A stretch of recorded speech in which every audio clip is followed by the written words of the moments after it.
DUMELANG guys, welcome to my YouTube channel. I'm Reneilwe Sehlake, also go by the name Reni. So if you are new to my channel, we post makeovers, renovations, DIYs, anything home related, anything interior related. We post it here on our channel, on my channel. We're not perfectionists, we're just learning everything, and you guys get to tag along with me while I learn new things, and you get to get tips and tricks and see me fail at certain things so you don't have to. So if you're interested in that, please don't forget to subscribe to my channel. This channel is basically for you. So if you're a returning subby, welcome back. Thank you guys for your support, and thank you Creative Home Living family. I appreciate you guys and I appreciate the love. So last week we did a whole bottom batten. Okay, not even last week. A few days ago we did a bottom batten, and today I'm gonna be bringing you guys the gallery wall that I created in my hallway. So you guys saw this gallery wall when I showed you guys the after of my hallway. So I'm just gonna take you guys how I DIY'd this gallery wall.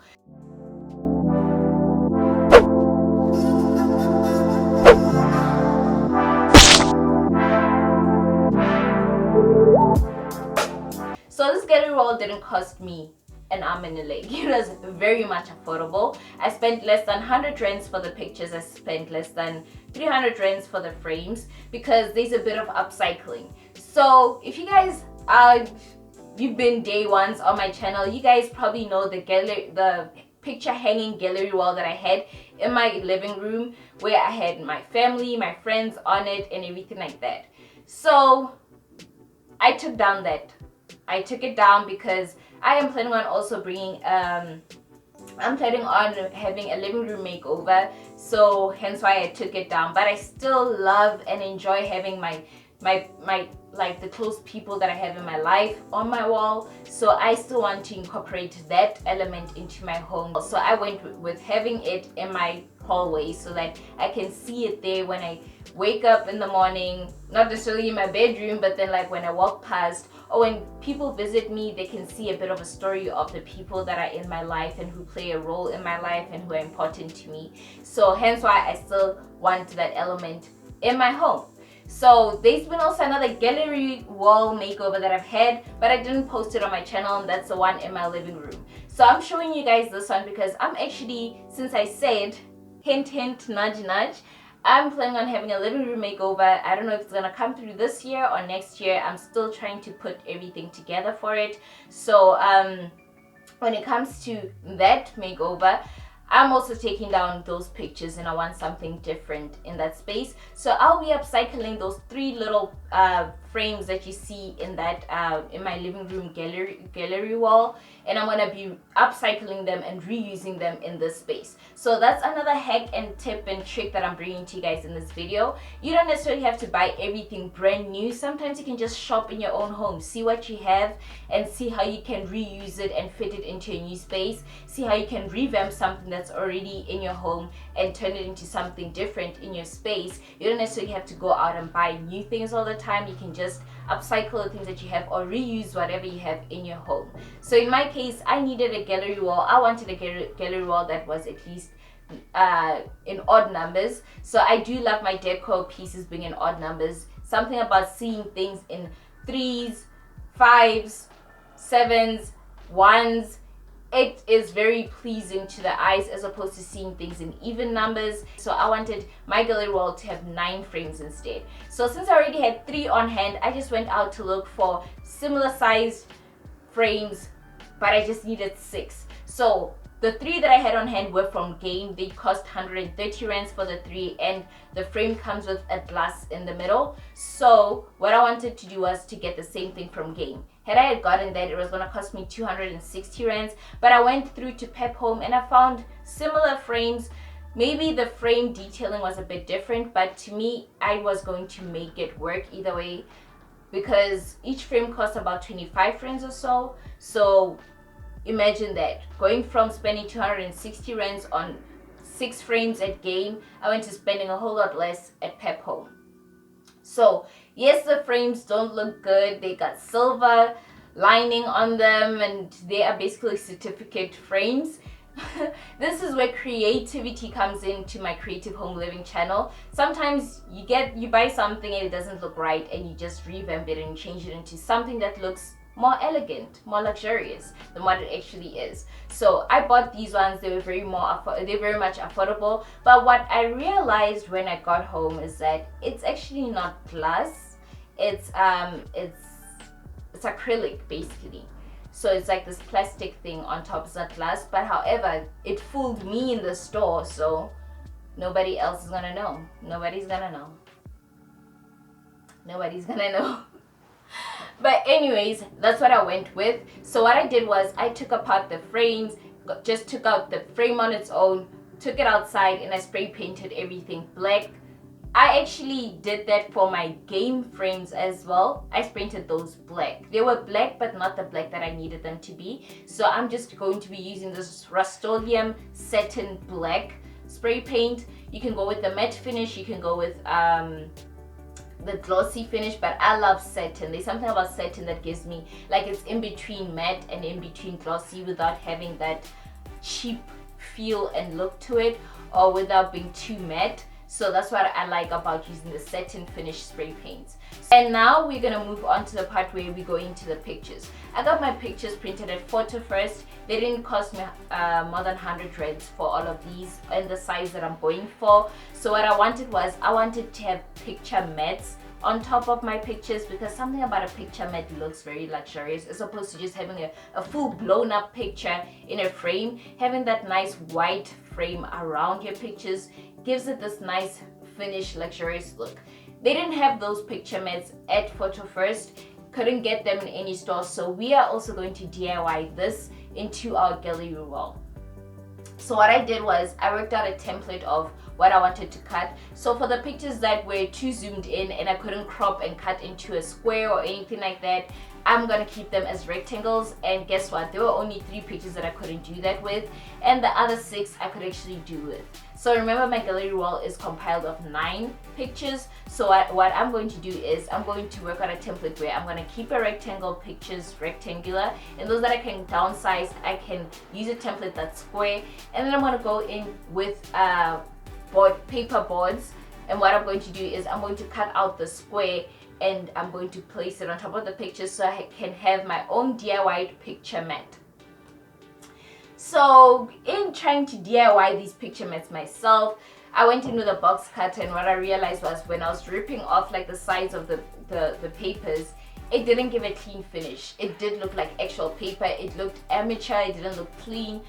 It looked DIY'd. And yes, I know we're a DIY channel, but our point is not to look like our stuff is DIY'd. Our point is to get something that looks luxurious but without breaking the bank. That is our point. So what I discovered is that actually just scoring the outside, like the square or the outer frame of what I wanted to cut out, just scoring it, like marking it off with the box cutter but not cutting it out, and then going right ahead in the middle and going with diagonal lines, creating an X basically, and then just popping a hole in the middle and then cutting off the X, but not cutting off the edges, just simply folding them and pressing it down, taping them down, gives a very clean finish. It doesn't give that ripped paper finish. It doesn't give that scissor cut finish. It gives a clean finish to the opening, and that is the hack that you guys get to take away with you guys if you're gonna DIY this, so that you have a nice picture mat that looks like it was store-bought even when it wasn't. And comment down below if you have any place that actually sells this so that I can check it out and probably buy my picture mats from there. But in this case, I couldn't find any store, and I just was not gonna settle for not having them, so I ended up DIYing mine. So now that I have created my picture mats, I'm going to stick down my pictures onto the picture mat so that the picture doesn't move around, and I'm going to close it up, and we are done with our picture frames.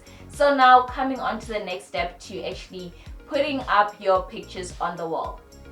What I like to do is I like to place my pictures on the floor, like the frames on the floor with the pictures and everything.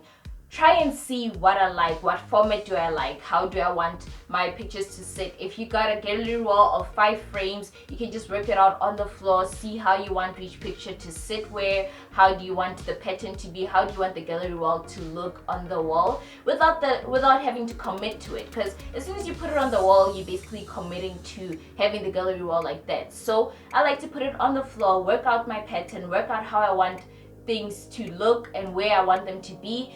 It's also a chance for me to see what pictures do I want to sit where, how do I want them to sit, how do I want them to align, and all that kind of stuff without having to actually commit to the decision. And it gives me time to work out everything. And as soon as I have everything worked out the way I want them to be, I just take out my phone. It's very simple. Just take out a phone, take a good picture of everything on the floor, and then you know where everything should be, which picture comes after which picture sits where, just on your phone. And then once you come to attaching it on the wall, you don't have to wreck your mind trying to remember where everything was sitting and everything was placed and everything like that. So you can just have it on your phone, and it's as easy as that. So what I also like to do is measure out everything on the wall, see how far I want them to be apart, how I want them to be spaced. You can do it while it's on the floor. I rather do it when it's on the wall. And yes, you don't want to commit at the same time. If you don't want to commit, what I like to also do, which I didn't do in this case, but I did in my other gallery wall, which I did not post, I'm just going to show it to you. I like to cut out paper to the size of the frame and then stick the paper on to the wall with the spacing that I want without actually committing. If I don't like the spacing, I can just unstick the paper and move it elsewhere, or unstick the paper and just not stick it back on, or just change the format and everything on the wall without the commitment of creating 10,000 holes on the wall trying to figure out how to place your gallery wall. So now that I have my gallery wall worked out and the spacing worked out, I'm going to stick my frames to the wall. In my case, I'm using double-sided tape. I've used double-sided tape before that I got from Mr. Price Home. It was heavy-duty tape in the gallery wall in the living room. In this case, I think I got the incorrect kind of tape because one of my frames fell, and it was the one from Game, and it broke. And another frame fell, the Pep Home one, it broke as well. So the tape the double-sided tape I'm using is not good for the area that it's in. I would go with nailing it down or using command strips. I've used command strips to hang the mirror in my gallery wall, so I would go with something like that, more durable and stronger. I think I went with the wrong kind, so I'm advising you guys to be very mindful of what kind of tape that you're using to place your frames and everything. So like I said, 6 frames are from Game, 3 frames are from Game, and 6 of them are from Pep Home. The designs on the outside are different, so what I'm doing is I'm ensuring that when I worked out everything, I made sure that the rectangular pictures that I couldn't crop out are actually in the middle, so they only need 3 frames, and that means everything looks intentional. So it looks like I intentionally made the middle row look different from the outside row. The other 6 pictures are square and not rectangular, and they're in the Pep Home frames, which have a bit more detailing than the Game frames. So I ensured that the Game frames stay in the middle and the Pep Home frames are on the outside, so that everything looks intentional and doesn't look like I didn't notice that the frames were different, or it doesn't look like everything was unplanned. The point is, make everything look intentional. Sometimes they're not intentional and you're just improvising. Like in my case, I'm improvising. I'd rather buy 6 frames than to have to buy 9 frames when I already have the 3 that I'm not going to use again. I'm going to reuse them, and I'm obviously going to make everything and place it in an intentional manner. So now that I've stuck everything onto my wall, it's time to show you guys what my gallery wall looks like, from the picture hangings that I had to actually what I have now.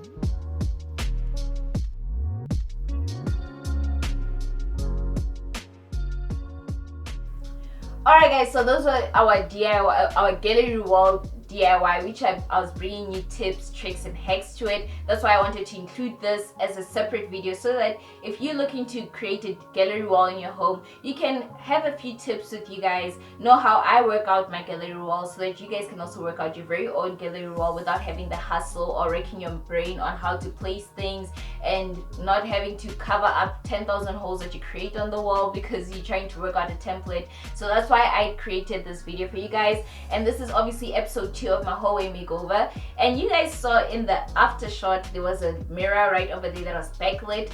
That mirror was DIY'd, and that's the next video you're gonna see next Sunday on my channel, so stay tuned. If you're not subscribed yet, please do subscribe. If you enjoyed this video, please give it a thumbs up. If you have any questions or just simply like to say hi, please comment down below. I really do like it when you guys come through in the comment section. And if you are already subscribed, don't forget to turn on the bell notification so you don't get to miss next week's video when we DIY our very own backlit mirror that was very affordable, less than 300 rands. Hello, we did not break the bank on that one.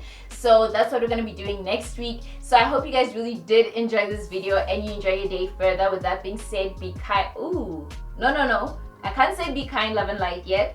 I have to tell you guys how much this gallery wall cost me. I'm going to run the costs over here, and let's not forget that some of these frames I already had on hand. This is for you if you're actually going to buy everything from scratch, from the spray paint to the frames and everything. But I highly suggest that sometimes instead of going out to buy stuff, look in your own home, see what you have and work with what you have.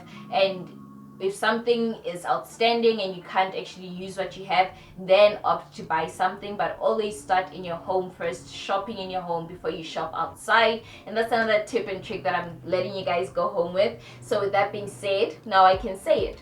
Be kind, love and light, guys. Bye.